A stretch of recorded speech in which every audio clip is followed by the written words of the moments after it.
Olá, pessoal. Hoje nós vamos continuar na nossa discussão sobre implementação física de computadores quânticos e hoje nós vamos falar de um sistema bastante interessante, né, um dos primeiros onde se conseguiu um avanço significativo com relação à implementação da computação quântica, que são os sistemas de íons aprisionados. Tá?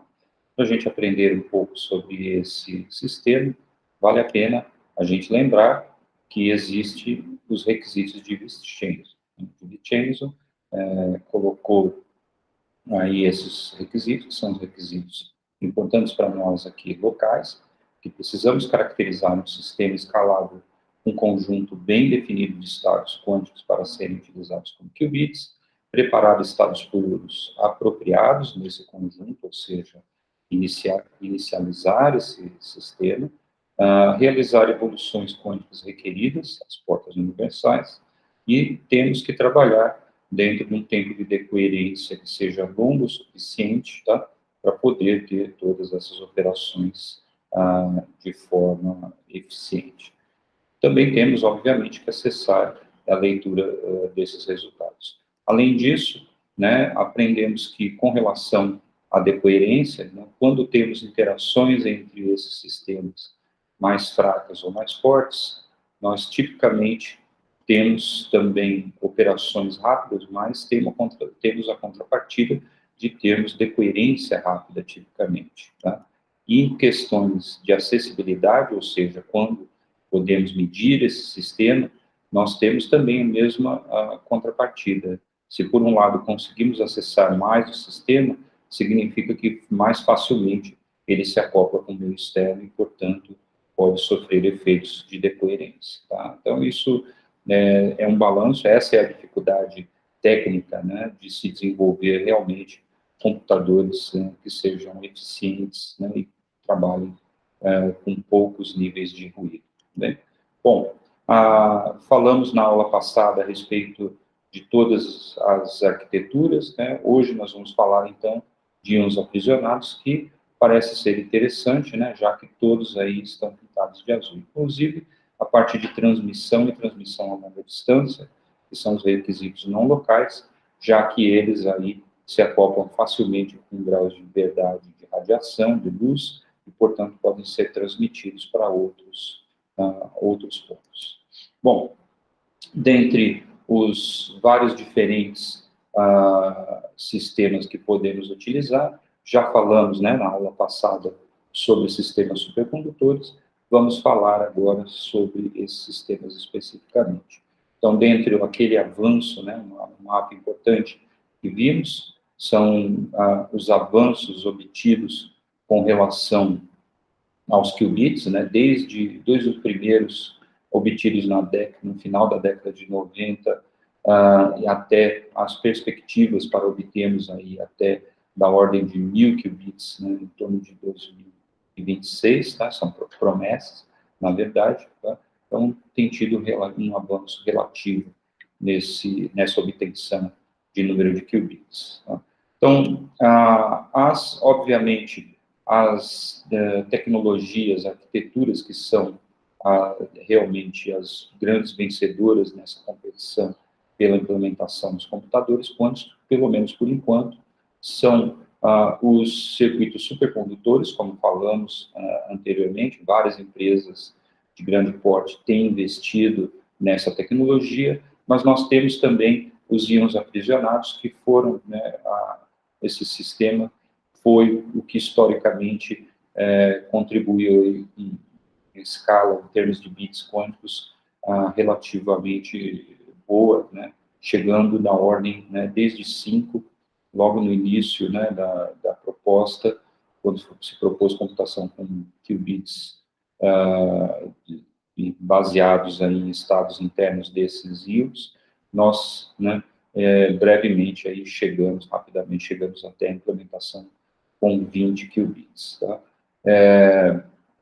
Existem aí alguns desafios, que é com relação a toda a ótica que precisa se implementar, também alto vácuo, mas tem uma vantagem que ele trabalha apenas com 4 kelvins e não com 0,05 kelvins, como são os sistemas supercondutores. Então, portanto, são relativamente mais simples, né, de serem implementados com relações a critérios de temperatura, né? Essas temperaturas criogênicas requerem temperaturas relativamente baixas e custosas, né? Por isso que você precisa de equipamentos de resfriamento. Aqui você precisa também, no caso dos íons, entretanto, né, por conta do típico sistema em que se trabalha, já tem, né, uma certa habilidade já há bastante tempo de trabalhar com essa temperatura que requer menos trabalho, tá bem? Bom, existem outras vantagens, né, com relação ao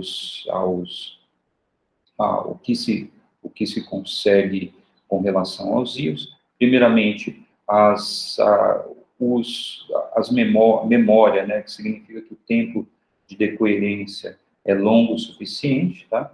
E, além disso, né, a gente tem aí todos esses qubits são idênticos por natureza, já que eles são formados por íons, né, e não dependem de uma arquitetura artificial, como no caso do qubit supercondutores, né, uma vez que ele deve ser manufaturado, que significa que ele deve ser implementado aí no laboratório, então, mesmo que com condições excelentes, eles não são realmente idênticos, tá? Mas, né, ele tem a desvantagem que a gente necessita de uma mudança de arquitetura. Enquanto circuitos supercondutores se conectam, né, por fios, né, e, portanto, podem ser conectados por sinais elétricos a outros circuitos semicondutores, né, de computação normal, esses aqui precisam de algum transdutor, alguma transdução de energia, alguma maneira da gente compreender. Eles se conectam, né, eles se acoplam facilmente com fótons, né, e essa é a vantagem. Tá? Então, esses fótons podem ser capturados e detectados, né, sendo emitidos por esses íons, e a partir daí eles podem, né, ser pós-processados. Bom, vamos falar um pouco dos investimentos, né? Já vimos que existem vários investimentos de grandes empresas com relação a circuitos supercondutores, né? Mas existe aí, né, vários investimentos também, né, especialmente, né, do setor governamental nesses sistemas iônicos, tá? Bom, vamos falar especificamente sobre eles. Antes de falar sobre esses computadores quânticos com íons aprisionados, vamos falar explicitamente como se aprisiona esses íons. Não, a vantagem é que, essencialmente, se você tiver potenciais que sejam... primeiramente, se você tem um átomo, você não consegue aprisionar esse átomo com campos eletromagnéticos. Existe uma forma de aprisionamento por força de radiação, resfriamento e aprisionamento, que são com lasers contrapropagantes, mas isso é uma outra história, né? A vantagem de se utilizar íons é que eles têm carga positiva ou negativa, né? E se tem carga, você consegue, né, atuar sobre esse íon com campo eletromagnético, né? A desvantagem é que você não consegue usar um campo eletromagnético constante. Você precisa utilizar um campo eletromagnético oscilante. Mas, por exemplo, como que acontece? A primeira ideia, a primeira proposta de como você aprisionar esses íons surgiu, né, com a armadilha de Poe. A armadilha de Poe descrita aqui, ela é uma armadilha que possui esses quadrupolos. Esses quadrupolos, eles, com o tempo, eles alternam a sua polaridade. Então, aqui, enquanto é mais, aqui passa a ser menos. E o que que acontece é que, com a configuração desse campo, se forma uma região de estabilidade no centro, né, entre os quadrupolos, tá? Em que, enquanto o íon, dependendo se tem carga positiva ou negativa, ele é atraído para uma dessas regiões, ele altamente é repelido, já que você tem uma inversão dessa fase do sinal de corrente alternada. Então, o que acontece? Se por uma situação você tem, né, esse íon preparado nessa situação em que você observa, né, uma em que você observa ele tendendo aí a se, né, a cair por conta de você ter um potencial que favorece que ele caia, né, para uma determinada região, com a inversão de fase, o que acontece é que esse potencial se altera e esse íon, ele realmente não mais encontra uma região favorável para cair, ela muda, né? Isso é muito parecido com o que é apresentado nessa figura, né? Você tem aqui uma bola, né? E você tem uma superfície que tem a forma de célula, né? Obviamente, se você deixar isso parado, ela vai cair, né, para um dos lados, mas quando você gira, aquela região que era favorável para cair, aquele lado, já não é mais, né, dependendo da velocidade com que você gira aqui, e a gente vê que essa bola, né, apesar de parecer que está presa, né, se você olhar com detalhes, ela está girando aqui. Ela, então, está girando sobre a ação por conta desse giro dessa plataforma, tá bem? Então, isso é interessante, você consegue aprisionar, porque, no fim das contas, esse potencial desse campo eletromagnético tem essa configuração alternada. Então, só para vocês terem uma ideia como isso é possível, não só com íons, isso é uma construção caseira, em que você tem um tipo de quadrupolo desse montado, com corrente alternada, em que você tem partículas aqui suspensas, partículas carregadas, né, não microscópicas, são partículas visíveis, partícula de poeira, por exemplo, e você consegue, né, observar essa oscilação claramente aqui nesse sistema, e elas ficam aprisionadas. Né? Então, essa é a origem de se conseguir você ter aprisionamentos de íons. Então, isso é muito interessante, porque você consegue aprisioná-los, consegue resfriá-los, né, inicialmente, para conseguir aprisioná-los, precisa que eles tenham energia cinética pequena, o suficiente para serem aprisionados nesses potenciais, porque se eles tiverem energia cinética muito grande, eles vão acabar, né, não sendo aprisionados, mas o fato é que você consegue aprisioná-los. Se eles estão aprisionados numa determinada região, você pode pensar aí, né, em aprisionar um íon, dois íons, três íons, e dependendo da configuração desse potencial construído, você consegue fazer experimentos, né, que eram impossíveis anteriormente, né? Quando você acessa em matéria condensada, quando você acessa sistemas iônicos, você acessa, né, um ensemble deles, você acessa muitos deles. Então, falar de íons, átomos individuais, só foi possível aí nessa segunda metade, né, do século XX por conta do avanço da tecnologia de aprisionamento e de resfriamento de átomos e de íons. Esse é um caso, né, em que a gente observa aí um super avanço. Então, tem vários experimentos que foram realizados na manipulação desses íons. Um dos experimentos interessantes é a situação em que você tem as chamadas armadilhas de Paul lineares. Elas formam aqueles quadrupolos, né, exatamente como a gente tinha mostrado anteriormente, só que agora a região de aprisionamento ela é estreita nesse eixo longitudinal e, portanto, faz com que você tenha necessariamente um aprisionamento que você não tem espaço para mais, né, de um íon nessa região longitudinal. Isso é importante, porque a gente forma uma cadeia desses íons que interagem, né, de duas formas, eles obviamente interagem entre si por conta de serem carregados, então tipicamente eles são repulsivos, mas a configuração de campo eletromagnético alternada aqui faz com que você tenha uma blindagem entre esses íons, né? Uma construção em que faz que ele também vai ser repelido, né? Ele se repele, mas pela configuração do campo externo, ele deveria, né, na verdade, todos se juntarem ali numa região de equilíbrio. Isso faz com que você tenha a região, a separação final de equilíbrio em que eles, né, estão acoplados. Então, eles estão acoplados por duas formas, por conta desses campos eletromagnéticos e também, né, formando aí o que a gente chama de modos de oscilação desses íons, né? Como vocês veem aqui nessa figura, né, a gente tem um modo de oscilação em que, devido à oscilação do campo, esses íons estão se afastando, né, e se aproximando conforme o campo eletromagnético externo oscila. Tá?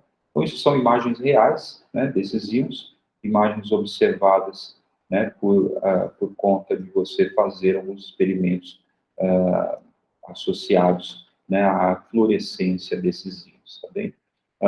Bom, a configuração do campo é exatamente essa, mostrada aqui. Você tem um campo oscilante que alterna os polos, então, se no momento eles são atrativos, eles passam a ser repulsivos no segundo semiciclo, tá? E, mais recentemente, o mais interessante, esse experimento, por exemplo, que foi mostrado aqui, ele é um experimento que foi feito numa armadilha de Paul desse tipo, linear, mas o mais interessante é que essas armadilhas de Paul, elas podem ser construídas, né, em substratos, elas podem ser construídas na superfície de substratos. E essa é a vantagem, já que você tem aí, você aplicando exatamente o mesmo tipo, né, de atuação de campo eletromagnético de radiofrequência, agora com uma conformação de campo distinta, você começa a ter nesses eletrodos, né, alternados aqui, você consegue ter uma configuração de campo em que você tem uma região em que esses íons são aprisionados mais favoravelmente. Então, isso experimentalmente já foi conseguido. Esse é tipicamente um dispositivo de aprisionamento, né, on-chip, né, a gente diz, é uma armadilha de Paul linear, em que você tem, né, todos esses eletrodos aqui configurados, você tem um campo eletromagnético contínuo que permite, na verdade, você movimentar esses íons, isso é interessante, você pode carregá-los ali, né, e movimentá-los na região, mas você tem os campos de RF, né, de radiofrequência, que alternam, e você tem, né, esse aprisionamento deles acima da superfície dessa armadilha. Né? Então, isso é muito pequeno, olha só as dimensões, então, de 1 milímetro, né, essa dimensão aqui, então a gente tem algo da ordem de milímetros, né, nessa armadilha. Isso é interessante, né? Aqui só para mostrar para vocês, né, vários distintos experimentos, um aqui um pouco mais, né, mostrando como se faz mesmo o experimento, mostrando inclusive a configuração de um cristal linear de íons de térmio, tá? Então todos eles separados por escalas da ordem de micrométros, veja só, né? Interessante, eu tenho vários íons, todos eles aqui alinhados, né, de acordo com esse campo eletromagnético oscilante. Então isso é muito interessante, algumas empresas, né, e laboratórios nacionais dos Estados Unidos implementaram alternativas dessa. Nós vamos falar em particular de uma empresa que nasceu, né, de uma universidade da academia, mas ela teve um papel bastante importante. Muitos desses experimentos começaram com grupos que, né, nasceram ali no NIST, que seria o Instituto Nacional de Medidas, né, dos Estados Unidos. Então, mas, além disso, várias universidades no mundo implementaram esses experimentos e obtiveram resultados bastante interessantes. A primeira proposta que surgiu a respeito de implementação com computação quântica, ela aconteceu em 1995. 1995 foi um ano muito interessante, onde vários artigos com propostas de implementação de computação quântica eles surgiram. E a implementação se baseava no fato de que você conseguiria implementar esses íons aprisionados, né, linearmente numa cadeia linear, como a gente acabou de configurar. Esses íons, eles teriam, em princípio, né, se você acopla, por exemplo, vamos supor que eu tenho aí essa cadeia de íons representada aqui, né, esses são os estados internos. Lembra que para caracterizar um sistema de qubit, eu preciso acessar estados internos desse sistema de alguma forma, caracterizá-los, que ele seja isolado dos outros níveis para caracterizá-lo como qubit. Se eu tenho um acoplamento ressonante, então suponha que eu acesso 2 estados desse íon, de alguma forma, né, com acoplamento com radiação. Se eu coloco, por exemplo, um laser ressonante a essa interação, né, ou seja, que significa que tem a mesma frequência dessa diferença, né, dessa transição do que eu chamo de estado fundamental e do estado, esse íon zero que eu estou chamando aqui, o que vai acontecer é que a gente gera transições entre esse estado excitado, né, e o fundamental, e podemos gerar superposições. Então, com essa transformação, eu gero rotações na base do qubit e posso gerar todas as operações de um qubit individualmente sobre cada um deles. Então, com laser ressonante, a gente faz isso, mas se eu aplicar outras transições, né, por exemplo, transições em que eu aplico lasers não ressonantes e utilizo transições que são impedidas por transições de polo, como a gente vai ver daqui a pouco, você começa a gerar acoplamento com outros íons. Então, por exemplo, aqui é mostrado uma situação em que eu acoplo esse íon, né, que está aqui, o estado fundamental desse íon, com o estado excitado do outro íon. E a proposta, então, ela seguiu, né, essa proposta de 1995, do Cira Zoller, ela propunha que você conseguia implementar uma control node, e, portanto, né, isso basta para a gente conseguir gerar todas as operações de 2 ou mais qubits, tá bem? Bom, a interação desse sistema tipicamente é representada dessa forma, onde aqui a gente tem os estados fundamentais de cada um, né, desses íons, né, mais, né, acoplados aqui agora o estado fundamental do enésimo íon, isso é importante, tá? Então, sempre falando do enésimo íon. E o mais importante é que a gente vê um acoplamento, né, com esse operador. Esse operador descreve, na verdade, um outro grau de liberdade, que é o grau de liberdade de movimento, né, desse sistema. Então, esses íons, eles, na verdade, eles são acoplados não só em termos dos seus estados internos, mas eles são acoplados via fônons, como dizemos, ou excitações, né, ao longo dessa cadeia. A gente viu que eles são acoplados, eles se movimentam e vibram. Então, excitações desse tipo de movimento são chamados de fônons, né? Assim como excitações da luz são chamadas de fótons. Né? Então, esse é o tipo de hamiltoniano que leva a essa configuração. Esse artigo é importante, ele é o fundamental dessa área, ele tem uma explicação de como que tudo isso funciona, né? Mas a gente vai mostrar, né, aproveitando, na verdade, slides de realizações experimentais do grupo do Christopher Monroe, que é umas pessoas mais importantes, pesquisadores mais importantes nessa área, né? Ele atualmente está na Universidade de Maryland e também, né, né, responsável, um dos fundadores de uma empresa que nós vamos falar daqui a pouco, né? Mas, essencialmente, a vantagem desse tipo de sistema é que você, né, consegue, né, facilmente implementar aquelas operações como eu vou mostrar. Então, ele utiliza a estrutura hiperfina desse bit quântico, né? Estrutura hiperfina que significa que nós estamos falando dos graus de liberdade em que os spin do núcleo, né, e dos elétrons, dos átomos, né, ou íons nesse caso, eles são levados em consideração. Para isso, eu preciso de campo magnético, quebre a degenerescência desses estados. Então, o que é considerado como estado fundamental e excitado para ele são esses estados construídos nessa estrutura hiperfina em vermelho e preto, ou para cima e para baixo, né? E dentro da estrutura dele, né, eu não vou falar, né, é representado por esses estados aqui da estrutura hiperfina. Tá bem? Então, a gente tem uma notação espectroscópica chamada de 2S meio para esse tipo de estado, né?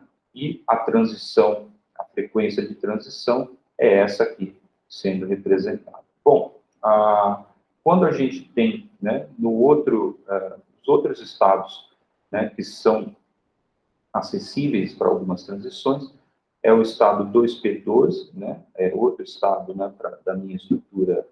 Então, são estados de simetria S, estados de simetria P, né? Como que a gente faz essa transição entre esses estados? Então, inicialmente, né, se você excita com um comprimento de onda, né, via um laser, um comprimento de onda de 369 nanômetros, você excita esses estados S,5, 2S,5 para 2V,5, dessa forma, mas esses estados, eles decaem, né? Quando eles decaem, a transição permitida para eles é a transição, né, que volta exatamente para o mesmo estado. O decaimento é devido ao acoplamento ao meio externo, é algo natural, né? O interessante é que quando ele decai, e você repete essas medições, né, por conta, quando ele decai, ele emite fótons com a mesmo comprimento de onda, e emitindo esses fótons no mesmo comprimento de onda, você coleta esses fótons com fotodetectores, você tem uma distribuição, né, do número de fótons coletados num espaço de tempo de 800 microsegundos. Essa é a probabilidade de ocupação desse estado. Entretanto, se a gente começa com aquele estado, né, interessante, que era o estado para baixo, quando a gente faz essa mesma transição, né, o que acontece é que eles decaem, né, para esse outro estado. As transições permitidas por transição de dipolo, né, com o mesmo acoplamento de 369 nanômetros, ele é discernível. Quando você, né, coleta esses fótons, você vê é uma transição, uma probabilidade de transição de zero, né, sendo coletados. Veja que esse mesmo laser, ele não é, né, ressonante agora com nenhuma das transições, isso é importante, tá? E é por essa razão que a gente tem realmente, né, esse pico aqui, porque nenhum fóton realmente é coletado, no máximo né, um fóton por conta aí da possibilidade de termos transições não ressonantes. Mas essa é a possibilidade. Então, isso tem mais do que 99% de eficiência de detecção desses fótons que são coletados dessas transições. Bom, e como que é feita a manipulação? Então, lembra que a gente tem, né, são transições que não são permitidas por transições de dipolo, então eu preciso de uma transição intermediária, é a própria transição 2P12, só que agora com acoplamento, né, com um laser que não é ressonante com aquela transição, que faz com que eu, né, eu tenha aí uma dessintonia de 33 terahertz, isso me dá um comprimento de onda, um laser de comprimento de onda de 355 nanômetros. Isso faz com que, se eu excite para esse estado, ele acaba, né, decaindo para esse estado, né, para cima. Então, eu consigo gerar superposições também coerentes desses dois estados, que é o que a gente precisa para operações de e de quântico. Então, quando a gente faz a combinação, né, de dessas várias etapas, a gente prepara aquele estado e o acoplamento, né, com laser, aplico, meço também, né, a probabilidade, né, de detecção num determinado estado. Então, seguindo toda a sequência de pulsos, né, e de etapas de preparações, a gente pode acompanhar aí as probabilidades, né, de ter os estados para cima, para baixo, tá? E evoluindo também aí em termos do valor médio. Isso daqui é um experimento só para demonstrar que a gente consegue acessar esses estados de forma que eu consigo discerni-los, né? Então, ele é realmente um bom sistema, né? Primeiro critério de Vincenzo, um bom sistema para ser acessado na codificação de bits quânticos, tá? Então, a questão agora é implementar outras operações. Então, por exemplo, num experimento bastante interessante, né, nós vamos tentar emaranhar esses estados internos e esse acoplamento que é permitido quando a gente, né, efetua aquelas transições, né, como a gente tinha visto, né, na proposta do Cyril Zoller, tá, anteriormente. Existe um artigo muito importante também que mostra, né, que é do Moller Sorensen, que mostra em 1999 aí como que esses íons podem ser acoplados. Então, um distanciamento da ordem de 5 micrômetros de cada um deles, né? Interessante, eles continuam oscilando independentemente, estados deles são internos, são desacoplados, porque eu não estou aplicando nenhum laser, mas se eu aplico laser, né, entre quaisquer dois íons dessa cadeia, né, o que vai acontecer é que a gente gera aquelas transições possíveis que se acoplam com o grau de liberdade de oscilação. Isso faz, né, com que eu tenha um acoplamento de polo, isso é interessante, esse acoplamento, porque a gente está polarizando esse íon. Então, quando eu tenho acoplamento de polo, é por esse novo acoplamento que eu consigo efetuar essas operações, né? E isso faz, né, por exemplo, aqui, que a gente consiga, né, uma situação ótima para ter máximo emaranhamento entre esses estados internos agora acoplados por esse sistema. A gente pode fazer mais, na verdade, né? Esses experimentos, na verdade, eles partem do princípio em que você pode combinar íons, feixezinhos de maneira um pouco mais complicada do que a gente está explicando, né? E, além disso, por laser, né? Feixes laser globais, e, além disso, outros feixes laser que podem acoplar aí, né? Especificamente esses íons via aquelas transições que foram mostradas, tá? Então, o acoplamento é sempre intermediado aí pelo grau de liberdade de movimento, e que só é ativado quando a gente, né, atua feixes laser com dessintonia apropriada. Então, quando você aplica vários desses, você tem um computador que pode ser programável. A dificuldade aí, obviamente, é você direcionar esses feixes laser individuais, né, para todos esses íons. Mas isso foi obtido na prática, isso é importante. Então, como eu disse, vários avanços foram conseguidos nesse tipo de sistema, tá? Então, nesse caso aqui, em particular, né, isso é representado, né, como sendo um desses experimentos do grupo do Monroe, em que ele mostra, né, esse sistema, né, para essa codificação, né, de uma armadilha de polo linear, tá bem? Então, esses feixes deles são, você consegue, na verdade, realizar esses feixes lasers localizados, e isso não é mais um problema, né, específico. Bom, só para ter uma ideia, né, aqui tem uma possível realização de uma transformada de Fourier, nós vimos. Então, num circuito implementando em termos de 5 bits quânticos, por exemplo, como que a gente efetuava aquela transformada de Fourier.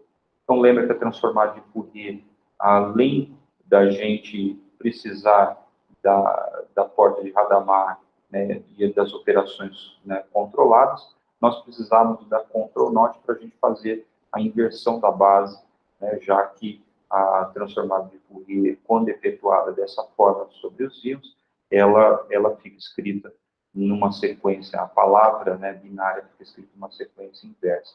A gente precisa inverter isso. Isso é feito com operações de troca, né, que estão representadas, né, dentro desse circuito aqui, decomposto entre portas de Hadamard, portas π/4 e π/2, né, que é uma maneira da gente decompor operações universais. Bom, essas portas, né, implementam o que é chamado de phase gate controlado, tá?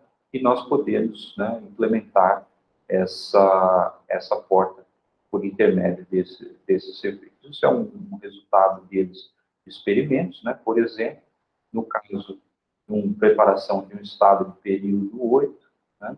Então, no primeiro período, terceiro período, quarto período, período 32, isso que é mostrado, né? Você tem aí probabilidades de ocupação de determinados estados com o tempo.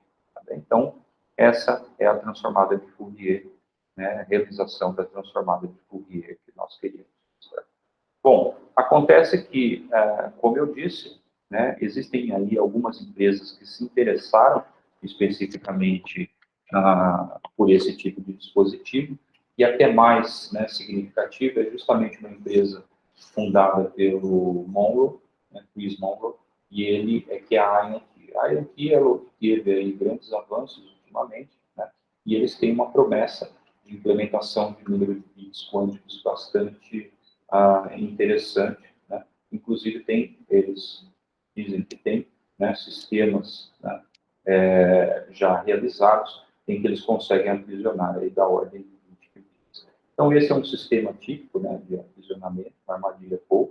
Vê que ela já tem uma cara, né, bastante interessante, com cara de coisa comercial, realmente, né? E a vantagem desse tipo de implementação é, novamente, o nível de ruído. O ruído aqui, né, de onde que ele vem? Né? Nós falamos, por exemplo, do caso de circuitos supercondutores, que o ruído advém, né, do fato de você estar trabalhando a muito baixa temperatura, mas são elementos de circuito. Elementos de circuito têm ruídos típicos, né, de conta de flutuações do campo e de efeitos espúrios, né, que aparecem ali. Isso afeta de forma drástica naquela situação. Aqui também surge com a flutuação dos campos de aprisionamento. A fonte principal é essa, né, que você tem, enquanto você acredita que o campo eletromagnético ele se comporta de uma determinada maneira, por pequenas flutuações, elas acabam induzindo flutuações grandes lá no final desse sistema. Então, isso gera todos os ruídos quânticos, né, como vimos na parte de ruídos e de correção de erro. Né.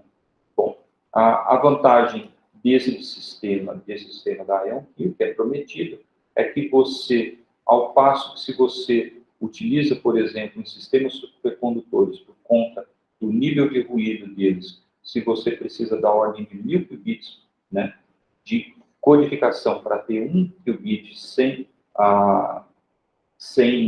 ruído, né? Essa é a ideia dos códigos de correção de erro. Aqui você precisa, né, de 16 apenas para ter um ION sem ruído. É óbvio que você pode trabalhar na escala em que você gostaria de não ter ruído, mas se você tem ruído, você ainda consegue fazer algumas tarefas interessantes, né? Se esse limite de ruído não for grande o suficiente. Tá? Então, isso, na verdade, é uma estimativa, tá? Baseado nos resultados experimentais da IonQ e para onde, né,